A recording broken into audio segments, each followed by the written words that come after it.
Kemarin MK sudah memutus hasil sengketa Pilpres yang menolak seluruh permohonan Anies dan Ganjar. Saya sekarang akan membahas sebab kenapa Anies Baswedan kalah di kontestasi Pilpres 2024. Anies Baswedan dikalahkan oleh kesombongan dan keangkuhan yang dipertontonkan waktu debat maupun saat kampanye terbuka. Pendukungnya pun juga kerap mengejek dan mempermalukan Prabowo Gibran dengan kata-kata yang tak pantas. Anies juga sering menyerang Presiden Jokowi, sementara Muhaimin adalah bagian dari kabinet Jokowi karena ada beberapa kader PKB masih jadi menteri dalam pemerintahan Jokowi. Muhaimin sebelum jadi cawapres merupakan pemuji dan sering pasang badan untuk Jokowi. Sebab itu, saya melihat itu kelucuan dan pencitraan yang sedang dipertontonkan oleh Muhaimin. Anies dengan sinisnya sejak debat pertama, bahkan sejak menit pertama sudah menyerang dan menombak Prabowo dengan menceritakan tentang Harun Ar-Rasyid. Harun Ar-Rasyid adalah anak yang meninggal, pendukung Pak Prabowo di Pilpres 2019 yang menuntut keadilan pada saat itu. Tak cukup dengan itu, Anies dengan membabi buta menyerang Prabowo. Ini menurut saya serangan yang paling parah, yaitu dengan menilai kinerja Prabowo sebagai Menhan dengan skor 11 dari 100. Padahal waktu itu Prabowo adalah menteri terbaik Jokowi. Berapa skor yang Bapak berikan atas kinerja Kementerian Pertahanan yang dipimpin oleh Bapak Prabowo? 5. Menurut saya skornya justru di bawah 5, Mas Ganjar. Kalau 5 itu ketinggian, Pak Ganjar. Mas Anies gak usah takut, disebut aja angkanya berapa gitu loh, kayak saya gitu loh, jangan di bawah 5, sebut aja berapa. 11, Mas, dari 100. Anies memang keterlaluan, bak kacang lupa kulitnya, lupa bahwa posisi yang ia sekarang dapat tak lepas dari hasil tangan dingin Prabowo Subianto. Anies juga menyerang Prabowo dengan mengatakan Prabowo tidak kuat jadi oposisi. Sayangnya tidak semua orang tahan untuk berada menjadi oposisi. Oke? Seperti sampaikan Pak Prabowo tidak tahan untuk menjadi oposisi. Dari video itu bisa dilihat bagaimana kesombongan Anies terhadap Prabowo. Yang saya ketahui, Prabowo 10 tahun menjadi oposisi, sedangkan Anies tidak pernah menjadi oposisi.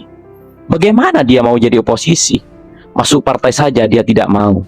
Maunya dia cari aman agar bisa lompat sana-sini.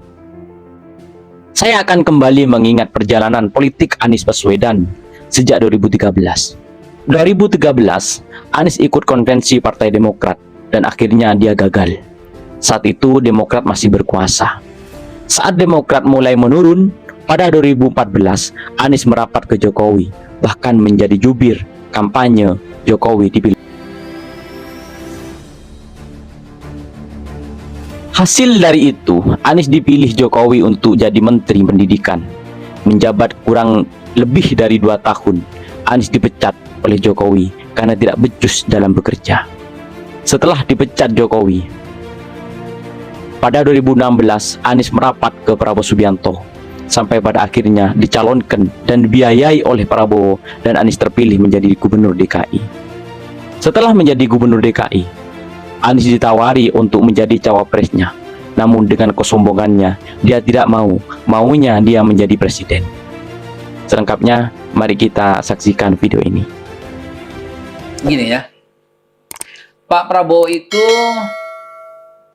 orang yang sering tidak mau diekspos terlalu besar. Beliau itu orang yang sangat tulus, sangat ikhlas, dan kebaikannya itu teman-teman di kru coba deh iseng-iseng main di Hambalang. Tanyakan anak-anak SD, SMP, SMA di sana. Beasiswanya dari mana? Oh. Makannya bagaimana? Oh, iya. Antar jemputnya siapa? Tanyakan. Oh. Jadi ketulusan itu jarang diekspos. Iya. Pak Anies pada waktu itu sangat dibantu oleh beliau dengan cash money, dengan fasilitas, dengan segala, sangat dibantu, dan orang tuh nggak ada yang tahu. Dan Pak Prabowo itu nggak suka ekspos begitu. Nah, dari mana Babe tahu? Kan saya suka hadir. Oh, karena Suka ya, hadir. hubungan yang dekat. Dekat sekali lah. Iya, iya, iya, iya, iya. Jadi saya tuh merasa gimana ya? Gimana menyampaikan masyarakat dengan cara elegan. Iya, iya, iya, iya. Maka satu ketika di mobil, Iya, ketika Pak Anies jadi gubernur, Iya. saya ucapkan begini. Terima kasih Pak Prabowo yang turut berjasa menjadikan Pak Anies sebagai gubernur, salah satunya adalah menggadaikan dan sebagainya gitu. Iya, iya, Itu iya. hanya sebagai satu clue aja. Iya, Kalau iya. dicari lain yang banyak. Iya, iya, iya. Justru viralnya sekarang. Oh, iya, seakan-akan ada yang memviralkan karena dilihat ada konteksnya lah pada waktu Iya. itu ya.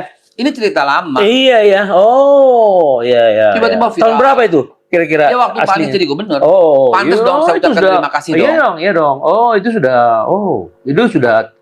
7 tahun yang lalu ya harusnya ya. Pantes kita mengucapkan terima kasih gitu kepada tokoh besar bernama Pak Prabowo Subianto. Sekaligus dalam satu kesempatan saya juga datang ke tempat Pak Anies dulu ya, ketika Pak Prabowo mau menawarkan Pak Anies sebagai wakil presiden. Oh, Serius? pernah ditawarkan? Iya. Dan saya datang ngomong ke Pak Anies langsung di waktu subuh. Oh. Nggak mau Pak Anies. Mau jadi presiden. Waduh. Ditawarkan ya sama Of luar course, I biasa. guarantee you. Iya, iya, Ini iya, iya. sosial media akan rame, silahkan dikonfirmasi. Oh. Saya datang. Itu kira-kira kalau boleh sedikit dilihat tahun 2023 itu pasti kan? Ya, tapi Ya, yang jelas kira-kira itu sebelum Nasdem Oh, jelas dong. sebelum Tapi Nasdem. iya dong. Nasdem kan beberapa bulan sebelum Oktober itu. sebelum ya. Nasdem, sebelum Nasdem. Ya, berarti Junian lah ya. Mungkin Tahun-tahun lalu sekitar ya, gitu, ya, 2023. Oh, Karena lalu intensitas subuh Ya, datang ya, ke ya. tempat Pak Prabowo itu kan sering ya, ya, ya. memberi masukan, Ya, ngobrol. Pak ah. Prabowo tuh terbuka. Jadi kalau dia ada ide apa diundang, kita ngobrol gitu. Salah satu misalnya ya, Hmm. makan siang gratis ya, sedikit kita Ya, pindah ya. ke situ. Itu udah lama beliau sebenarnya. Tahun 2006, 2007, 2008 Ya. beliau udah bicara itu. Ya. Waktu itu saya ceramah di depan beliau yang mungkin menjadi inspirasi. Saya bilang gini, Ibnu Arabi itu konsep negarawan yang hebat. 2 kata dia, buat negara hebat itu yang bagus. 1, jangan sampai ada rakyat yang lapar. Ya. 2, jangan sampai ada rakyat yang takut. Oh, Dalam Islam disebut at'amahum min ju' wa amanahum min khauf. Itu dia sampai berdiri, standing applause, merangkul saya dan memeluk saya. oh, Belum pernah saya dengar konsep negara yang kayak gini, kata dia. oh. Keren banget ini, Kal. Makasih, Pak Naslim. Ayo diskusi.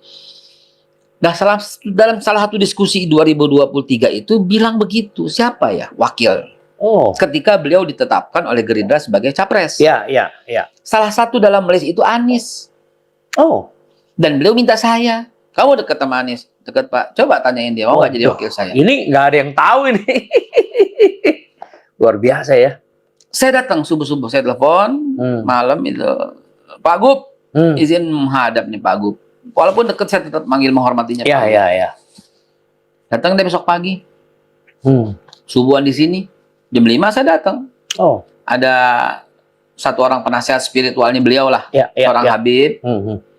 yang dekat dengan beliau. Saya sampaikan. Nggak mau jadinya presiden. Mau jadi presiden. Oh. Aduh. Saya akhirnya ngomong. Ini kata beliau, ini opportunity buat saya. Terus saya bilang. Pakai bahasa Inggris waktu itu. Ya. Brother, saya bilang. If you are gold, gold do not need opportunity. Yes. Gold is always gold. Go. Lintas zaman, lintas waktu, emas tuh ya emas, nggak Iya. perlu peluang. Iya, iya. Gitu. Entahlah dia jawab apa saya lupa. Intinya dia nggak bersedia. Sampai lagi nggak apa-apa. Nggak mau Pak. Oh. Apa respon dari Pak? Ya responnya ya kenapa? Oh. Kenapa? Kan beliau jadi wakil 5 tahun, kemudian bisa jadi presiden. Dia bisa Luar biasa. 15 tahun pegang negara ini. Kalau dia benar dalam Iya, waktu iya. jadi wakil, menunjukkan ke negarawan yang hebat dan seterusnya gitu. Oh. Itu 15. Beliau bilang sama saya, kenapa ya? Saksinya ada Pak Safri Samsudin kok. Iya, iya, iya. Waktu makan pagi sama Bapak kalau nggak salah. Iya, iya, iya. Bapak di situ, saya di sini, ada Pak Safri kok waktu itu.